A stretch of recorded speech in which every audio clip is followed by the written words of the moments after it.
She played the 2010 French Open and upset third seed Arina Krovacheva in the semi-final before finishing runner-up to Elena Vitolina. She also performed well at Wimbledon, reaching the quarterfinals in singles and the semi-final in doubles. She lost to Yulian Potiseva in the singles and Krovacheva and Vitolina in doubles alongside Monica Pelk. Potiseva defeated Jabua again at the US Open, and Jabua entered the double with Potiseva and lost in the quarterfinals to Krovacheva again, who had partnered with Daria Gavilova.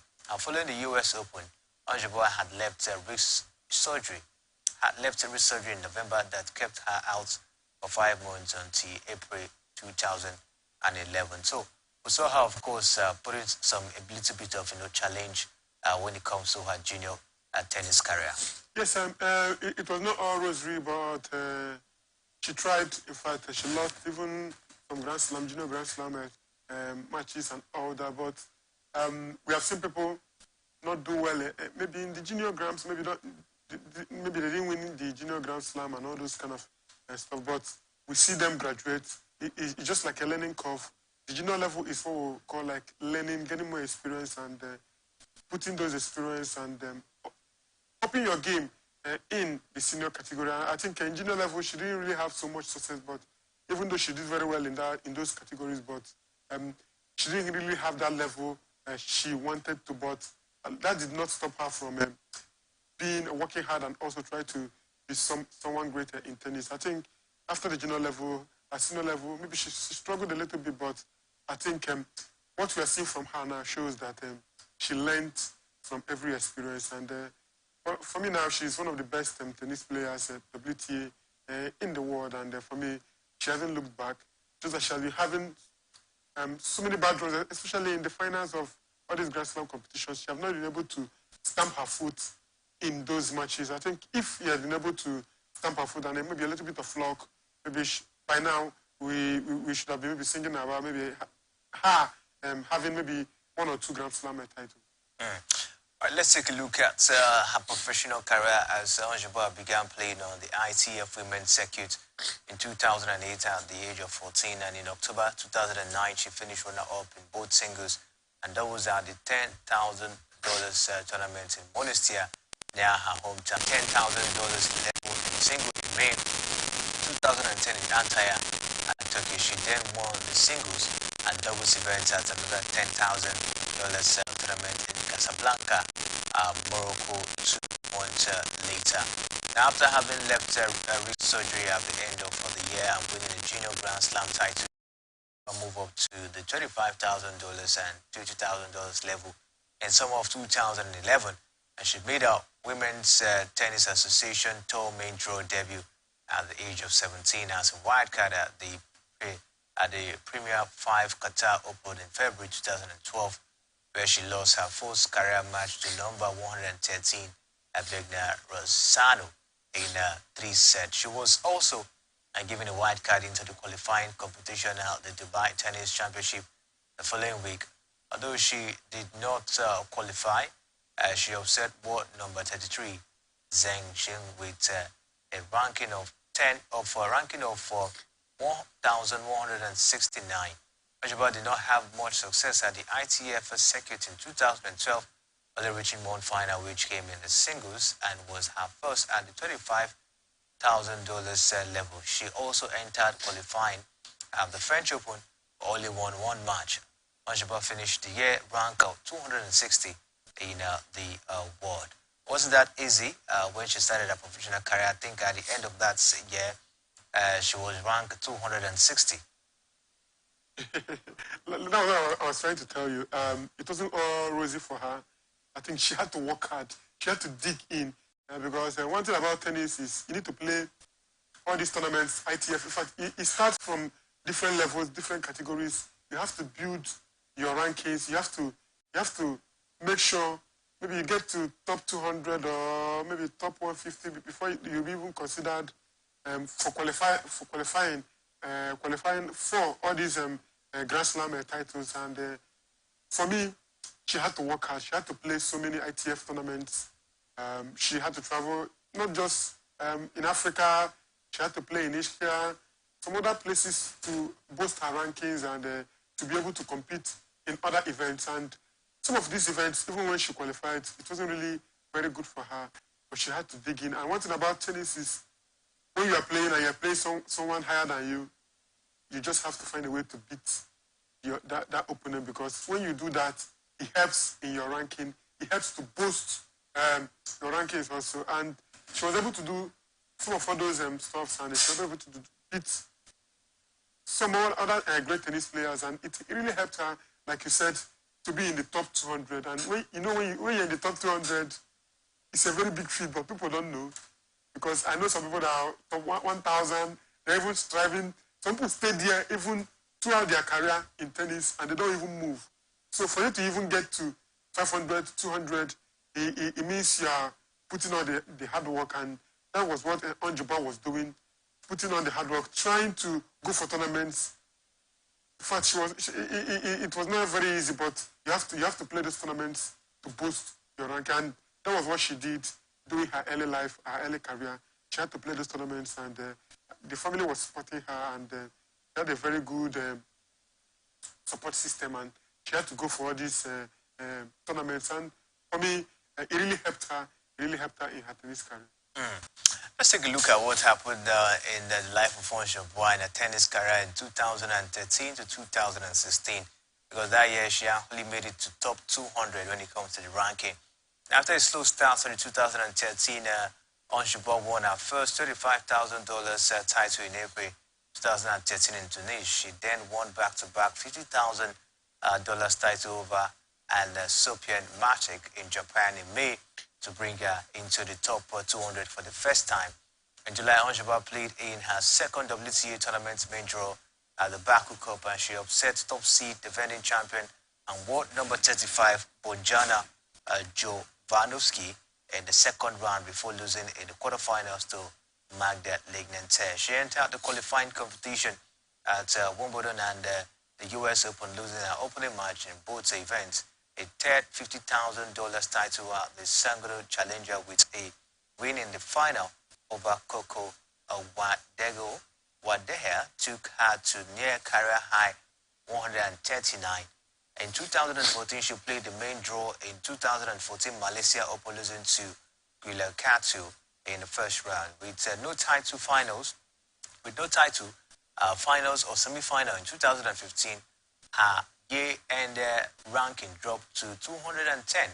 Onshibwa rebounded with a $35,000 title in January 2016 and a $50,000 title at the Nana Trophy in Tunis, helped her return to the top 200 for all but 1 week through the rest of the season, and not less. She lost in qualifying at the Wimbledon and the US Open and did not have a stronger second half of the season, and she finished the year at 193. So between the period of 2013 to 2016 was really up and down when it comes to her ranking. Yes, that's what I told you. You just have to be consistent. In fact, in a season, you need to be able to win matches. You need to be able to win titles. Because these titles, or going far in these competitions, help in your ranking. She was in the top 200, and she remained there all throughout this period because she wasn't really doing so well. She was not even getting to the finals. To get to the finals of these competitions, they were even very hard for her. And she wasn't winning matches and all that. So it was very difficult for her to even break even. She even moved up down the ranking, and it was a very difficult time for her. She needed to work hard. She needed to do more. She needed to put in that extra shift because it wasn't really easy because there are other challengers, and she wasn't really having a go because she entered into all these Grand Slam qualifiers. Because one thing about those qualifiers, if you can be able to do well during those qualifiers, you might even enter into the main draw. And through then, it will even boost your ranking. But she was not able to break into those Grand Slam titles because she was not even able to win the qualifying matches she entered. So it was really very difficult for her to break into maybe the top 100. She was being close, top 200, won something, but she was not able to break into the top 100. So it was always very difficult for her. So she had to do so much. She had to put extra work, and I think that was what she did, and it really helped her because before then she wasn't really doing so much. She wasn't really putting that extra shift, and I think she had to do that, and maybe it came maybe through experience, through maybe gaining more experience. Then she was very young and she didn't really have so much experience, and with time, with the years, she started getting the experience and all that. I think that also helped her in climbing and also being where she is today. All right, let's take a look at what happened, of course, in 2017 to 2018. Our first WTA Tour final and getting to the top 100. Onjaba participated in all 4 Grand Slam singles events in 2014 for the first time after losing in the last round of qualifying at the Holland Open. She reached the French Open main draw as a lucky loser and the Wimbledon main draw as a qualifier and the US Open main draw as a direct acceptance. She began to rise back up all the ranking at the Premier Level Dubai Tennis Championship, where she qualified for the main draw and upset world number 32 Natasha Povachenkova in the first round. This result brought her from number 171 to 137. And Jabba fell out for the top 100 in February 2018, and she lost in the qualifying at the French Open. She dropped down to 180 in the world. Jabba regained some of her ranking points when she won her first $100,000 title at Manchester Trophy, bringing her back to 133. With this title, she also earned a wild card into the main draw at Wimbledon, and she won her only Grand Slam main draw match of the year at Wimbledon over Victoria Klugovic, who she defeated for the 3rd time in the span of a month. And she ended her season with the best result of her career to date as a qualifier at the Premier Level Kremlin Cup. She finished runner-up to world number 14, Derek Kasakina.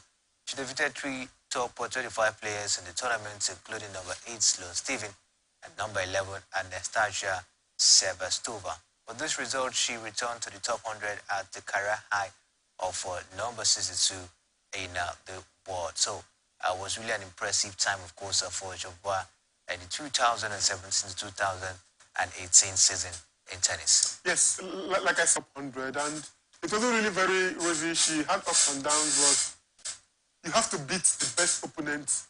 You have to beat people that are very higher than you, very, very much higher than you. And she did that. I think she beat some players, number 22, some of them, and players we know in the WTA, she was able to beat them, and that really helped her, I think. And during this period, she was able to qualify for these Grand Slam tournaments as a qualifier. And the white card as well. Exactly, white card, because exceptional. You need to make sure you put on the best performance in those qualifiers, because that's what gives you those ranking points. And she was able to do those things she was not doing before, and it really helped her. Even when it looked like she was dropping, she had to win again, and for me, it was a very good period for her. She had to break into the top 100, and when you're in the top 100, that is where your tennis, for me, I always tell people that's where your tennis career starts. Once you're in the top 100, it means you're one of the top 100 tennis players in the world, and she was able to do that, and for me, she didn't look back till today. So for me, that was very good for Onjoboa, making it to the top 100, and for me, that was where her success story started. All right, so I think when it comes to our success story, I think we only saw that, we only saw that in 2021, where she won her 4th title, and she got to her major quarterfinals and getting to the top 10. She reached the semi-final for the Chartered Open and the final for WTA 250 House Open, and the latter of which she lost to Australian Astra Sharma. She reached a career high ranking of world number 24 on May 2021. Seeded to the 5th at the French Open, she took her out revenge by defeating Sharma in the 2nd round to advance to the 3rd round of a major for a 6th straight time. She defeated Magna Linenter to reach the 4th round for his 2nd time in the major, where she lost to 24th seed Gogov, and seeded 2nd, Onjoboa reached her 3rd final in her career and made history as the first Arab woman to win a WTA title. at the Birmingham Classic by beating Daria Kasakina at the same tournament. Now, partnering with Australian Ellen Paris, Njaba also reached her first double final, losing to Maria Buskova and Luce Hedraka. As Wimbledon, Njaba seeded 24th, defeated five-time champion Venus Williams to become the first Tunisian tennis player, first Arab woman, and the first woman representing an African country since Gara Black from Zimbabwe in 2005 to reach the third round. They defeated 7th seed Iga Swiatek, making another comeback from the first set down to reach the quarterfinal, where she lost to second seed and also first-time quarterfinalist Arina Sabalenka. As a result, she reached her career-high ranking of world number 22 on the 26th of July 2021. Also, it was very impressive year for her, talking about 2021. She got, her first WTA title and was able to, of course, to push herself, to a very impressive height, when it comes to Grand Slam. Yes, she entered. It was a very good year for her. She was able to break into the top 10. It was a very good progress for her. She was now feeling among. She was now playing with the big ladies in tennis, and she was also beating some of them. And for me, that was a very big boost for her. She was trying to do so much, and she was getting the result. And for me, it was very good for her playing those tournaments, making those records. Because when you come from Africa, you could say, okay, we don't have so many of them in tennis and doing very, very well. And for her to be the main attraction, it was very, very good for tennis in Africa. And she had to represent, she had to be the likes of Venus Williams and so many other great tennis players to feel among. And for her being in the top 30 within that period, it was really very big progress for her. What do you make of last year? She was in the finals of 2 Grand Slam, and this year I think she has also made it to the finals of a Grand Slam as well, where she lost. I'm trying to remember the player I know she lost against. So 3 Grand Slam finals in the space of 2 years for Ons Jabeur, talking about 2022 and 2023. I don't know what you make of her near success syndrome when it comes to winning a Grand Slam. Yes, she lost to So, yes. She lost, and I think she has had this. I don't know what I would say bad luck. Yes, let me use bad luck. She has done well. A lot of people said that last year she was there. This is the first time you are doing it. But this year she had that bad luck. And I think what she needs to do is she needs to raise her level, maybe a little bit. She needs to up her tempo. Her tennis need to go up higher again. I think she has a chance. Looking at the inconsistency in the women's tennis, she has a chance of winning a Grand Slam if she's on top of her game. I think next season will be very crucial for her. I think she has shown us that in the Wimbledon Open she can do it. It seems that she's been loved in that tournament, and she has shown when you take a look at it, age is not really on her side. Yes. I think she's either 28 or 29 yes, now. I don't know what I would say. And at the end of the day, bloomer. you've not won a Grand Slam. Yeah. So I don't know what you make of it. And when you see the young players like Coco Gauff, really coming up, you should be looking forward to winning a Grand Slam, at least for yourself, because she has done well when it comes to her tennis career, but not having a Grand Slam registered to her name is not a very good one. Well, I still think she will win. I've seen people win in their early 30s, in their late 20s, even in their late 30s. I've seen people win Grand Slam. So I still think she will do something. I think this is the best time of her life, the best time in her career. I think things are working for her at this period. So if she can be able to maximize this period, try to make something happen. I think she's close. She's close, very, very close. If she can bring her A game in those finals, I think maybe next season she'll be able to win a Grand Slam. I'm rooting for her, and I hope she does that.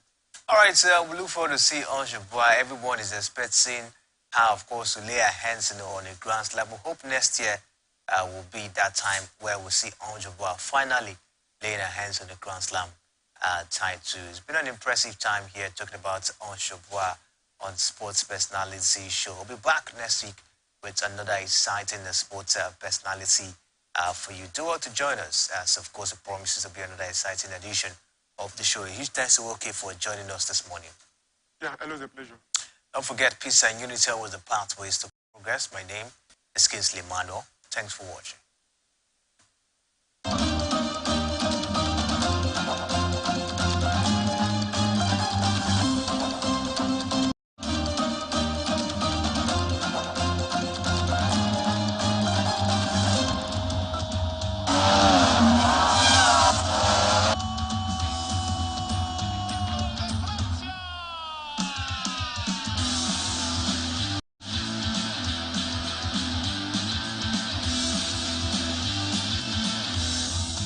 Telling him not to counterpunch.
Every day, our lives are changed by history. We are one people, all of us. Leaders, politics, Nobody's ambition is what's the blood. I have fought very firmly.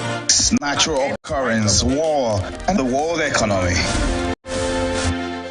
I belong to everybody and I belong to nobody. ATN covers it all on ATN Politics today.